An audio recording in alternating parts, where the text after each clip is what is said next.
Hello gamers, welcome back. The deck today is the Rune. Well, at least the new version. I titled Evil Burn, but you guys, by the time this video releases, you guys should be way more familiar with this deck than I am. I played this literally on day one, and probably after that I was off on vacation, so I have no idea what the meta is like as of the moment this video goes live. But I can tell you that when I first tried this deck out, it was crazy. It felt so good. The deck flows together so incredibly well. It has board, it has healing, Norman is busted as usual, and it's just a really strong contender that almost made me for a split second thought that Spell Boost is finally out of the meta and Rune can finally play another goddamn deck. And it is truly a deck, like genuinely. It just, if you had never actually played it yourself, like, because most of the decks is usually high value minions, you almost actually never feel bad playing any single one of them. There's always efficient ways to trade. None of them is a quote unquote say break. In fact, this feels like it feels more like a tempo deck / mid-range deck than anything, and we all know how well mid-range tends to play. And since each of the individual cards are already powerhouses in and of themselves, this deck just simply got so much better. And along with Sandy being inevitable win condition on turn 11, which is nuts, frankly. Due 10, good enough, especially if you can stick a Leland team on board, as even more so if you can get Cagliostro's leader effect, which I deem too slow. Turns out is not. Turns out you don't even go for the leader effect, sometimes crest effect, sorry. Sometimes you just use her for the Ars Magna and then you just go face, which is apparently good enough. So yeah, I don't know what else more to talk about because I'm trying to keep this short as I could possibly, so I can go and edit the rest of the videos, so it will be releasing in about like what 3 or 4 days intervals, no one knows. But yeah, if you're new to the channel, want more Shadowverse content, leave a like, leave a subscribe, and let me know how the meta fares so I can take a look at it once I'm back. So let's move on to the gameplay, shall we? Like generally, honestly, right, when I first saw the Rune cards going into this expansion, I just thought Rune just got another completely dead set. Cagliostro, in my opinion, felt so incredibly slow at that time, and Wonders or the Dragon at the very least didn't feel like a actual spell boost card, because why would anyone want to play like a follower that spell boosters when they can just go into Decline Cocytus, right? But turns out not. We actually have a new deck to play with, and this was one of my first earlier games that I played. If you notice, I was still in Ruby. I climbed all the way to Diamond now, like what, 4 days into the ascension, so this was literally day 1. And we did actually open a really good hand, and even against Sword. I believe this is mid-range. We open Witch New Rule, we open Melvi for 2, we even open an answer for 3/3, which they drop on turn 2, I think. Turn 2, which would have been normally be an amazing play, but not against my specific list, or this specific list. And to make meta even worse / better, we open 2 Normans, which is, if you aren't already aware, the most ridiculous and busted card ever that Rune has ever received. Just incredible value, whether it be healing or board presence.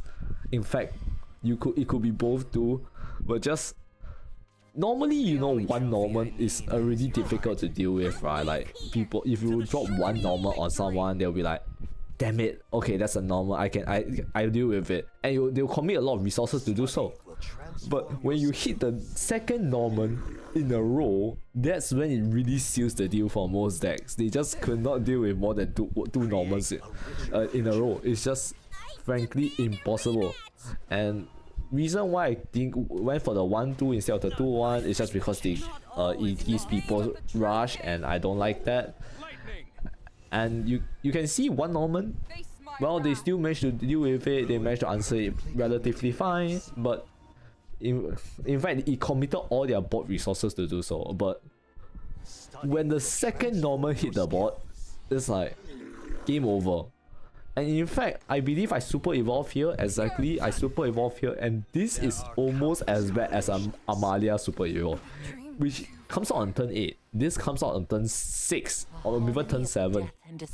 And which is honestly crazy, but of course my opponent being my opponents, they still find a way to counter, but that literally doesn't matter. In fact, our deck's reliance on super evolves is so much less than mid-range, so if you can force out all mid-range swords evolve points, right, we are actually in a way better spot than they are 100% of the time, I would say. Because Sandalphon doesn't rely on evolve points to close out games, it literally just relies on how long you survive, and generally you can survive really well. And here we got Amalia, which is basically the weaker version of Norman. It's a good card for sword, but Norman is just so much more value. And once again, we just continue. We cleared that very easily because we held Sage Light, really good board clear too, and we just play more cards. Kagyosho managed to evolve herself simply because we were so late into the game already. I mean, to be fair, we are still like quote unquote equal, but not really anymore. They have a bigger board than me. Honestly, I don't know why they didn't normal evolve that, because if they super evolve, they don't have more damage for their Albert. Don't quote me, don't ask me, I do not know. I don't know what my opponent is thinking. But the reason why I ordered it like this, right, if you saw, is because I just wanted to activate Sandalphon, to get Sandalphon active so I can try to snipe off this ambush followers, which I did. I believe this was when I was still running one Sandy. No, actually I think I will always have run two Sandys at the very least. So now I should invoke right now. You can see when right into our hand, basically drawing him for free, which once again is really good. Drawing a card is really good, even if, especially if it's slower, and with like more cards in general, right? Good value cards, evolve points, we can answer the board, present a threat, heal because of the crest that we got off of Sandalphon, which is like just value upon value upon value. Each little bit of heal just counts. And they drop another Gildaria because they're sword. Why wouldn't they? Why wouldn't they, right? Like, just why not? But it doesn't really matter too much in the grand scheme of things, because we have the grind game now. We are completely out of their lethal range. We just need to stay alive, burn for damage, hit, and honestly at this point out it's gonna start very boring, because I believe this, like, what we are literally just grinding him out. There's nothing more we can do. They dropped an Albert, they couldn't do anything, and I believe, oh, did we win the game right from there? No, I actually dropped a Sandalphon immediately. Just really good combo, Grangida as well as Sandalphon together. Just basically clears 2 followers, and which is usually more than enough. And I think I have lethal here. Yes, 3 Ars Magna to face plus a super evolve is Clash is lethal. Next up, we have a game against Dragon. I don't particularly recall which variant of Dragon this is. It's been a long while, but well, it's time I'll figure out as we go along. But once again, we open Norman, which is really the single best over card to just keep in all situations, so long you like have a 2 or like even a 4 just to go into him, because it's just like he's just genuinely that good. Like, I don't believe, okay, there are situations where I did lose the game while playing Norman, but like that's so, the win rate with this card is like actually insane. I'm not surprised if Side Games actually is actually eyeing this card as for a nerf, because I think it actually does deserve it now. Just like maybe hit it, remove the barrier, half the healing, or even like make it draw 2 cards instead of 3. Here, right, because we went straight into a turn 4 2/5/5s, because this is just an insane amount of stats, which is really difficult for them to answer unless they have exactly, I believe, Merman is a clean answer actually, funny enough. Merman is simply their best answer, but they went for Zoe to ramp instead. Really greedy. I don't blame him, I love being greedy. And this game might be over very fast. I didn't realize how fast this game was. But you can see how what a disgusting amount of bot dirt can amass if you just leave them to their own devices. So don't do that. Okay, never mind. Looks like we still have a game because they played Realness and I actually don't have a way to answer it from hand immediately. So guess what do I do? Yep. If you guess Norman and Ward Up, you guess right, because now we are in a situation of we are feeding off hopes and prayers. We hope that they don't have a way to get past 2 wards, because if they hit face even once, I cry. And looks like they can. Oh wait, Season only summons 3. Never mind, Season can't even clear the board. But they can clear this board with all their free evolves now. But they were forced to trade the Realness, otherwise they just straight up lose on the spot, which is frankly hilarious. They managed to stick a 10-8 worth of sets of minutes we had to trade it away instead of going face. I bet that felt so bad on their part. And in this situation, we are literally just straight up better. We just need to wait for literally anything, win conditions, Sandy, or maybe even Kagyu shows a Skybound up, which we are slowly stacking up. In fact, this one on the left here is active in exactly 1 turn. So if we just wait for that, we are actually gonna be in a really good spot. And they did commit the Gayu Super Evil here. They actually would have been pretty scary. How did I answer this actually? I think I have, yeah, never mind. I have the Super Skybound, I have Grand Jida to deal 5. I believe I left Supreme Dragon up for some reason. Probably more of like I don't have an option but to do it anyways. But yeah, once again we are praying that they don't have Genesis Dragon, because the Genesis Dragon is just lethal, but you can play around that. But they don't. They have Realness, they have 4 health. I have another Kagyu show. It literally is just lethal from hand, just straight up burn. It's just that easy. In fact, it's just that good. I dare even say. Could I have gotten like 1 extra damage from somewhere? Maybe. Like, in fact, I think I've lethal up to 5, but that's game 2 against Dragon. Norman's busted. Last but not least, I have a game against Haven. And Haven this set, well, day 1, we're talking day 1 here, I believe is some sort of Warcrest hybrid. Warcrest hybrid, which seems pretty solid, especially with like the new card Galleon, which is just a meaty monster. Like, God, it's such a meaty monster. I don't. She's like, when I mean she's thick, she's freaking thick. Like, not even close. But I think I'm playing against the pure Warp variant here, which I don't think is as good. I have a feeling that, personal opinion, I feel like there's just Crest just offers so much removal that Ward doesn't have access to. Pure Ward doesn't have access to, that you basically just have to play the Crest package, even if it's just Merowin. Like, even if it's just Merowin, just getting the banish of 2 Playbound banish is just ridiculously good to help you control the game. And in fact, I did actually have a some Crest games prepared. So not Crest game, Warp Crest hybrid that I made myself. That should ideally, hopefully I had time to record and do stuff with, but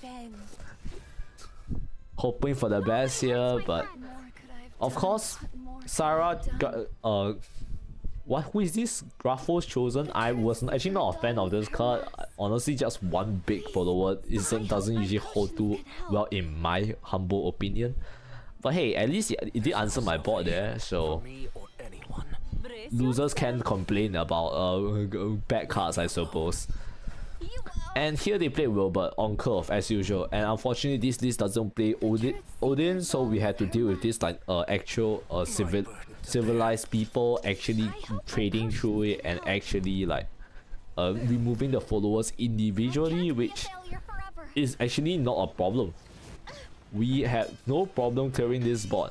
We had no problem stacking up the Earth Sigils, and now we just have to deal with an Ether, probably. Oh, never mind, no Ether. But they are playing the Crest package. So that's that, I suppose. You know what's funny? They should not. I think they should have not attacked because that way they were pushed like what 2 damage after. No, 1 damage after all that. Well, actually, I guess it just no, it ended up actually because he could have healed an extra 1. But that's not our concern anymore because they didn't have Ether on 7, so we have a little bit more time. Unfortunately, I had to leave the Marine out because I decided, you know, just go for normal, even though I could have answered it. But oh god, how did I win this game? Actually, how did I win this game? This feels like difficult to win, though. I guess they didn't attack with Merwin there to guarantee the kill on my normal, and they didn't super evolve either there, which could have been devastating for me. But because of the way they play, I think I actually was able to like stay alive. Alchemic Flare takes out Merwin, hidden behind everything else. We have 7-2 as well as 4-4 wards, as well as a golem that could also hit. Just clean up their board because they decided not to use their super evo. Reasons are unknown to me. I hope I have a Lily game. I hope I play Lily for one of these games. Probably not, but once again we have Enchanting Perfumer, just a really solid card, clears up the board. Generally, and even here, I decided to just go straight for the Sandalphon. Like 6 damage burn isn't even that bad, considering I already have another Sandalphon in hand and he's already being charged. Here, the Warhaven here already had to worry about my burn, which our ward can actually save them from. So he has to watch out for that. So, and the only way to actually stop burn, right, is healing, which funnily enough, Warhaven doesn't actually have a Pure War doesn't have a good efficient way of healing. Warcraft Hybrid maybe, but still not the best. Especially with Bendison being like completely murdered after the expansion went live. But you can see now we have the board advantage. They do have Luminara. I don't know if it super evolves. It is super evolve. In that case, they should have banished both of the ward for those. I don't know why they didn't do that in that order. It could have been a lot better, but it ended up not mattering because I have way more than enough burn in hand. 2 from each of the Ars Magna as well as 2 from the Alchemic Flare, which is, well, 1 above lethal, but it really doesn't matter at that point. I decided to go for the Cagliostro for the extra Ars Magna, but hey, amazing deck, try it out, and I'll catch you in another video.